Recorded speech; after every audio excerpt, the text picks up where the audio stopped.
Kita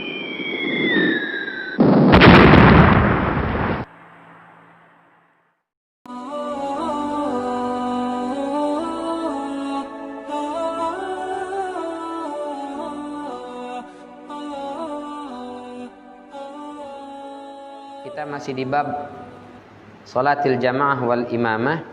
Di pertemuan sebelumnya kita membahas hadis ke-7 tentang keharusan seorang makmum mengikut imam. Kita jelaskan kemarin jangan sampai mendahului imam, karena itu bisa haram hukumnya. Barengin saja kalau pada takbiratul ihram dan juga salam itu nggak boleh. Tapi kalau yang lain makruh saja hukumnya pada gerakan ruku, i'tidal dan seterusnya.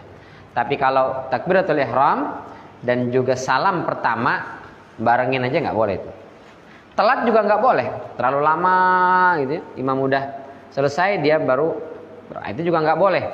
Makruh kalau dia masih dalam satu rukun, tapi kalau sudah ganti rukun, nah hukumnya nggak boleh lagi.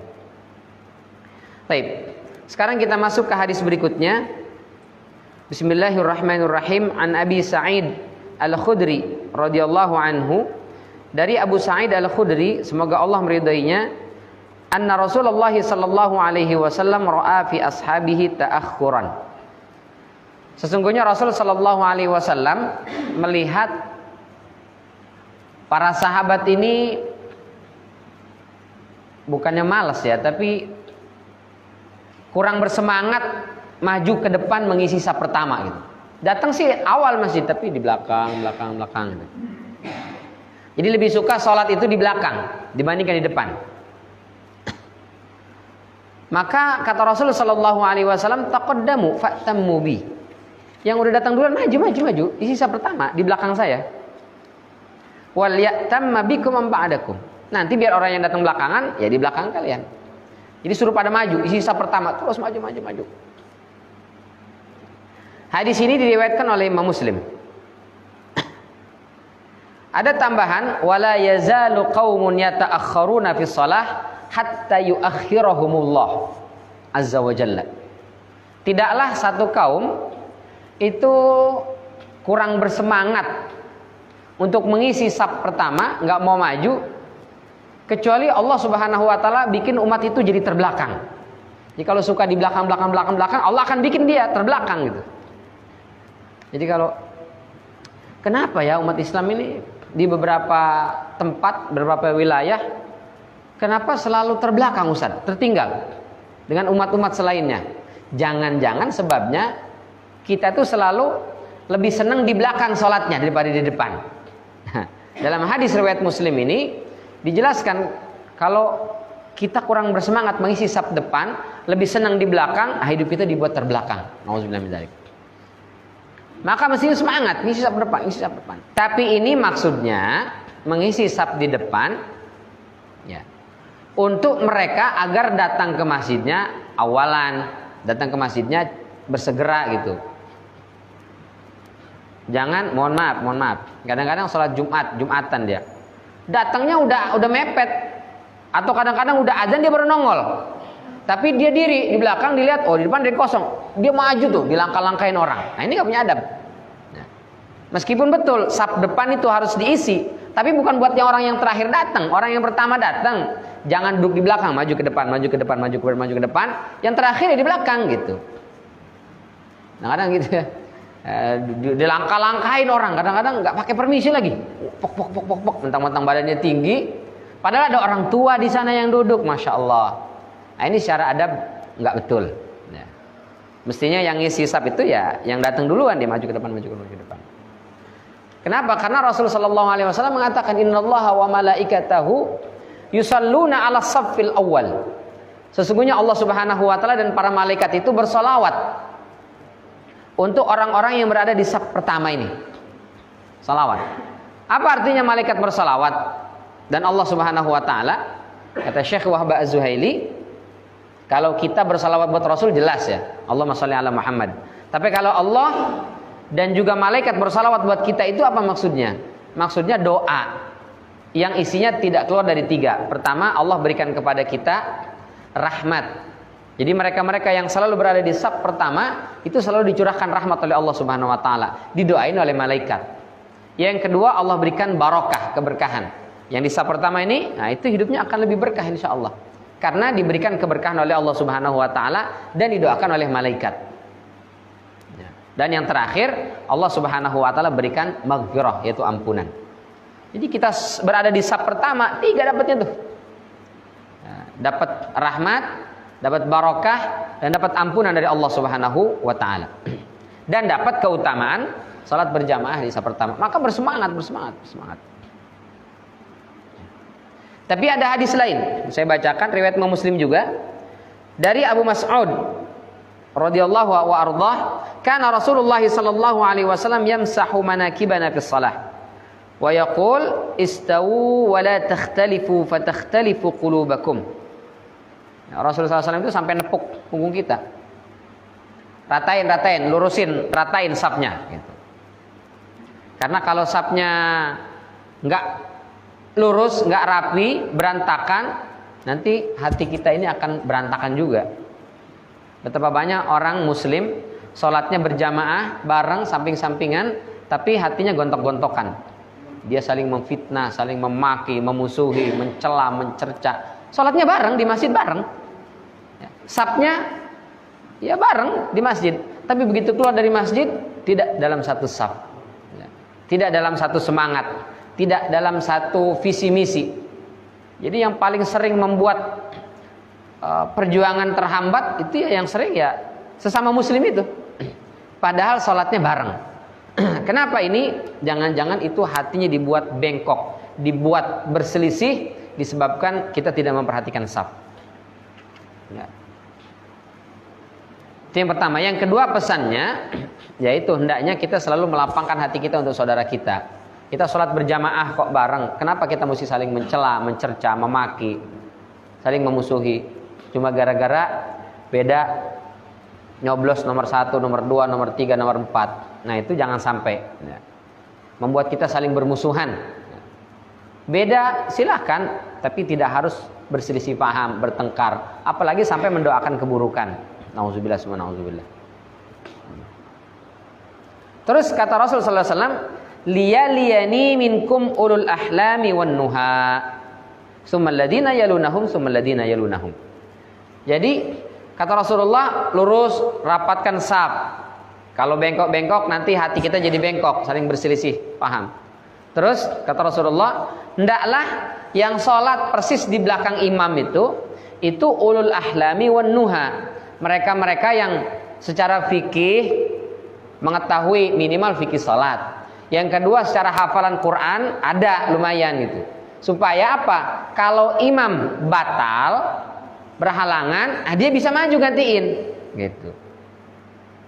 Jadi kita dianjurkan untuk berada di saf pertama. Tapi untuk posisi di belakang imam, itu hendaklah yang fikihnya ada, hafalan Quran juga ada. Kalau yang cuma hafalannya 3 kul, ya mohon maaf, silakan diisi di saf depan, tapi jangan di belakang imam, agak di pinggir-pinggir sebelah sana. Sentimen nih, bukan sentimen, memang syariat begitu gitu. Karena khawatir nanti imam batal, dia bingung kan, akhirnya gantiin yang di saf belakang, itu repot. Jadi pas posisi di belakang imam, yang menggantikan itu hendaknya, yang sholat di situ hendaknya orang-orang yang siap kapan saja kalau imam berhalangan dia siap gantiin. Gitu. Maka kata Rasulullah, ulul ahlami wan nuha. Orang-orang yang secara fikih dia menguasai, minimal fikih sholat aja.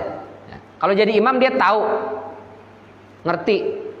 Jangan sampai jadi imam tapi nggak tahu. Yang paling sederhana aja, apa itu? Komandonya kencengin. Ada orang kita jadi imam, dia bacanya pelan pak. Allahu Akbar. Kita makmum di belakang, sampai kesel Allahu Akbar. Kita yang makmum di belakang gitu ngencengin. Masya Allah. Belum yang lain-lainnya, kadang terburu-buru dan seterusnya. Apalagi bacaannya misalnya nggak beres. Maka ya sadar-sadar dirilah ya. Kalau saya pengen pas di belakang imam, ya udah benerin baca Qurannya, banyakin hafalannya, ngerti, pelajari fikih-fikih yang berkaitan dengan masalah sholat berjamaah. Nah itu. Kalau enggak, ya agak di samping sebelah kiri kanan lah gitu. Tetap di saf depan, tapi yang agak sebelah sana. Jangan dekat pas posisi imam. Gitu. Nah ini kita sampaikan kemarin sebelumnya itu bahwa berada di saf terdepan itu adalah kemuliaan dan keutamaan. Semakin dekat dengan imam safnya, semakin banyak keutamaannya. Maka hendaknya seorang muslim itu kalau dia datang duluan, jangan mempersilahkan orang lain untuk berada di saf depan. Dalam Al-Ashbah wa Nazair itu kita pernah sampaikan, Imam As-Suyuti mengatakan ada kaidah al-isaru fil qurbati makruh wa fi ghairiha mahbub. Isar mendahulukan orang lain dalam hal ibadah makruh hukumnya. Tapi selain ibadah justru sunnah, dapat pahala. Kita datang duluan, mau di saf pertama, tiba-tiba nengok ke belakang, ada Pak Lurah. Silakan Pak Lurah di saf depan, saya biar mundur. Itu nggak boleh, makruh. Jangankan lurah, biar kata gubernur, presiden sekalipun, kalau dia pengen di saf depan, datang duluan. Kalau saya datang duluan, biar saya tukang nyapu, biar saya tukang gojek ojek online. Kalau saya datang duluan, ya udah saya di saf depan, nggak ada urusan. Mau presiden, mau menteri, mau pejabat, datang belakangan, belakang, gitu. Jangan kita suruh ke depan, kita yang mundur ke belakang, itu makruh. Ya. Tapi di selain ibadah, nah itu justru sunnah, dapat pahala kita. Ya. Kayak apa misalnya, naik kereta, ya kita duduk, tiba-tiba ada orang lain, kita lihat ya Allah ini udah agak sepuh, kayaknya kalau diri lama-lama gemeteran tuh dengkulnya, ngalah lah, kita diri, biar beliau yang duduk, itu dapat pahala di situ, itu pas tempatnya. Ini banyak anak-anak muda, giliran sholat aja, nggak mau di depan, di belakang pengennya. Giliran di kereta, sok-sok sibuk main HP, duduk. Kadang-kadang pura-pura tidur Pak. Karena kesel kita ngeliatnya ya, masya Allah. Pura-pura tidur dia, padahal kagak tidur itu, pura-pura tidur. Mata yang lirik, aduh.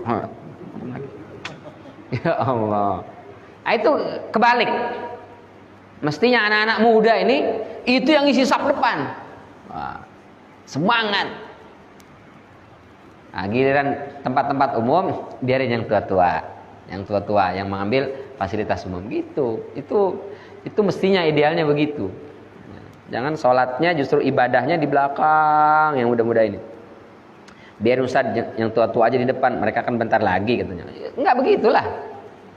Kalau masalah mati yang muda mau yang tua sama ya Pak ya. Meskipun secara umum yang tua duluan gitu secara umum. Tapi kan enggak begitu. Selalu ada juga yang muda meninggal duluan ya banyak. Jadi hadis ini menekankan kepada kita umat Islam untuk selalu berlomba-lomba dalam kebaikan. Jangan kalau dalam hal dunia kita berlomba-lomba. Si Anu udah beli motor, saya harus beli juga. Si Anu udah beli mobil, saya harus beli juga. Si itu sudah naikin rumahnya jadi 2 lantai, saya juga harus. Jadi selalu ngejar ukuran dunia. Tapi masalah ibadahnya nggak pernah berlomba-lomba.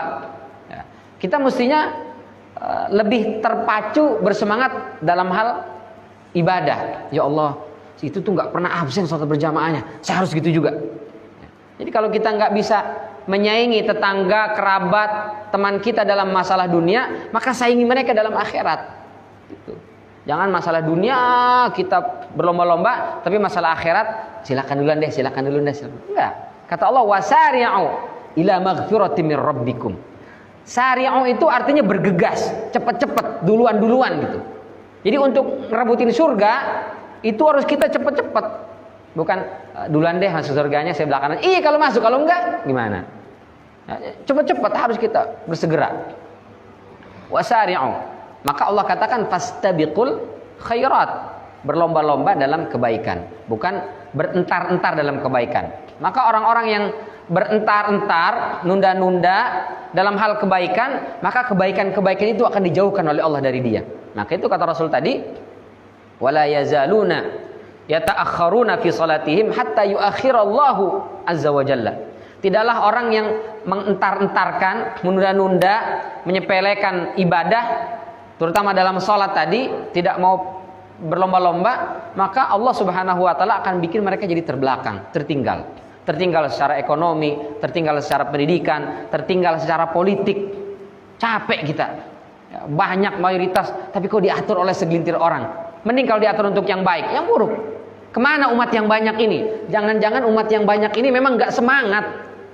untuk berlomba dalam kebaikan, tidak semangat untuk selalu melakukan ibadah, tidak semangat melakukan ketaatan, maunya silakan. Akhirnya ya Allah bikin terbelakang. Nauzubillah min dzalik.